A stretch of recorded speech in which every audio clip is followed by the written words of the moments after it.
उम्मीद है कि आप सब लोग खैरियत से होंगे, खुश होंगे, अपनी लाइफ को एंजॉय कर रहे होंगे। दुआ करते हैं कि आप हमेशा ऐसी खुश रहें और अपनी लाइफ को ऐसे एंजॉय करते रहें।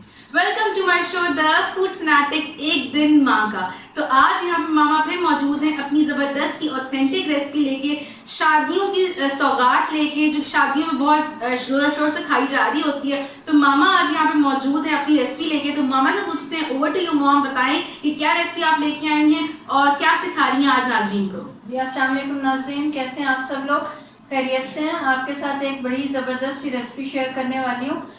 चूँकि आपको पता है आजकल शादियों का सीज़न है और उसमें चिकन पुलाव भी, चिकन कोरमा भी और मटन कोरमा भी, मटन कुन्ना भी बन रहा होता है। और मैं आज आपके साथ मटन जो है यखनी पुलाव की रेसिपी शेयर करूँगी, जो कि नहायत ही ऑथेंटिक है और बहुत मज़ेदार है और शादियों में बनाई जाती है, घरों में भी बनाई जाती है, दावतों में भी बनाई जाती है और बहुत ही स्पेशल मेरी रेसिपी है जो कि मैं आपके साथ आज शेयर करूँगी। तो विदाउट एनी फर्दर डू हम लोग रेसिपी की शुरुआत करते हैं। दैट इज जबरदस्त सा मटन यखनी पुलाव। तो जी मामा, यखनी पुलाव के लिए सबसे पहला प्रोसीजर क्या है वो बताएं।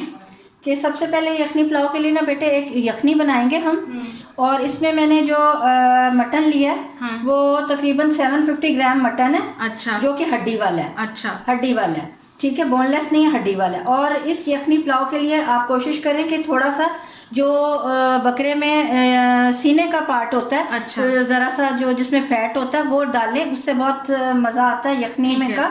और इसका थोड़ा सा एक प्रोसीजर मैंने किया है कि इसमें मैंने 1 टीस्पून जीरा और हाफ टी स्पून नमक, अच्छा, और 5-7 जवे लहसुन के डाल के छील के, और वो मैंने इसको थोड़ा सा हाफ डन कर लिया टाइम की बचत के लिए। और अगर आप इसको इस वक्त कच्चे गोश्त के साथ भी यूज कर रहे हैं तो आपने यही प्रोसीजर करना है। ठीक है, ये हम आप प्रेशर कुकर में डाल देंगे। हाँ जी, इसमें हड्डी भी है और सारा मटन भी है, ये गोश्त है सारा। अब तकरीबन इसके अंदर 2 कप के जितनी यखनी, क्योंकि हमने बॉईल किया था तो इसके अंदर मौजूद है। अब हम इसमें थोड़ा सा तकरीबन 2 कप ही हम मजीद इसको पानी डाल दें। और कच्चा गोश्त है तो आप टोटल 4-5 कप पानी डालें और आधा घंटा इसको प्रेशर कुकर पे डालें। अब इसमें चीजें क्या डालेंगे? अब इसमें हमने एक जो बड़ा पूरा लहसुन है, अच्छा, वो हम इसमें डालेंगे, साबुत लहसुन साफ करके, और 2 इसमें तेज पत्ते, और 2 टेबलस्पून भर के इसमें सूखा धनिया साबुत, ठीक है,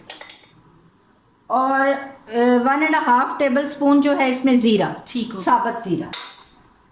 उसके बाद हम 4 से 5 जो है बड़ी इलायची, मोटी इलायची, इसको छिलका जरा सा खोल के ताकि फ्लेवर इसका इनहेंस हो जाए, वो हम इसमें डालेंगे, ठीक है। और 4-5 ही बादियान के फूल, ठीक है, वो हम इसमें डाल देंगे। इसके अलावा 3 से 4 ये छोटी इलायची है, वो हम इसमें डालेंगे, ठीक है, साबुत, सही है। और 4-5 इसमें लौंग डालेंगे, ठीक है। और सौंफ जो इसका मेन इंग्रेडिएंट है, 2 टेबलस्पून हम भर के सौंफ के डालेंगे, ठीक है। सौंफ से इसका बहुत अच्छा फ्लेवर आता है, जरूर डालिएगा। उसमें हमने 15-20 दाने जो हैं काली मिर्च के, और 2-3 इसमें दालचीनी साबुत, ठीक है, वो डाल दें। और बिल्कुल ऐसे छोटी सी आपने 1 इंच की जावित्री और 1/2 इंच का इसमें जायफल, ठीक है, का 1 पीस डालना है। और उसके अलावा हम इसमें, क्योंकि 1/2 टीस्पून मैंने नमक पहले ऑलरेडी डाला हुआ है, ठीक है, इसमें 1 टीस्पून हम नमक डालेंगे, ठीक है। और इसको तकरीबन 20 से 25 मिनट हम इसको टाइम देंगे, क्योंकि बेसिकली मटन पे डिपेंड करता है कि वो कितना टाइम लेता है। तो अभी हम इसे प्रेशर कुकर पे टाइम देते हैं, और 20 से 25 मिनट के बाद आपको इसका दूसरा प्रोसीजर बताते हैं, जो तड़का हमने चावलों को लगा। बस ये दैट्स इट, यही है, यखनी है, ठीक है, ये यखनी है, मटन यखनी बिल्कुल रेडी हो जाएगी। इसके नीचे मैं चूल्हा चलाती हूँ, इसको मैं प्रेशर कुकर का टाइम देती हूँ 20 से 25 मिनट के लिए, और इसके बाद फिर आप लोगों को इसका दूसरा प्रोसीजर बताती हूँ। मामा, आप क्या बताना चाह रही थी प्रेशर कुकर टाइम देने से पहले? हाँ जी बेटे, मैं ये बताना चाह रही थी कि जब हमने इसमें सब चीज़ें डाल दी है ना, तो उसको हमने एक बॉईल का वेट करना है। जब इसको बॉईल आ जाए, ताकि जो जीरा है और ये जो सौंफ है ये सब पानी में नीचे बैठ जाए, तब हम इसको प्रेशर कुकर देंगे। कभी भी ये चीज़ें डाल के साथ ही प्रेशर कुकर ना बंद करें, क्योंकि फिर ये बाज़ दफ़ा प्रेशर कुकर में चली जाती है, ये फटने का खदशा होता है, ठीक है। इसको नीचे बैठ जाने दें, एक बॉईल आए साथ ही बंद करें, ठीक है। तो इसमें एक बॉईल आता है, फिर हम इसको प्रेशर कुकर टाइम देते हैं 20 से 25 मिनट, और उसके बाद अब फाइनली आप लोगों से मिलते हैं।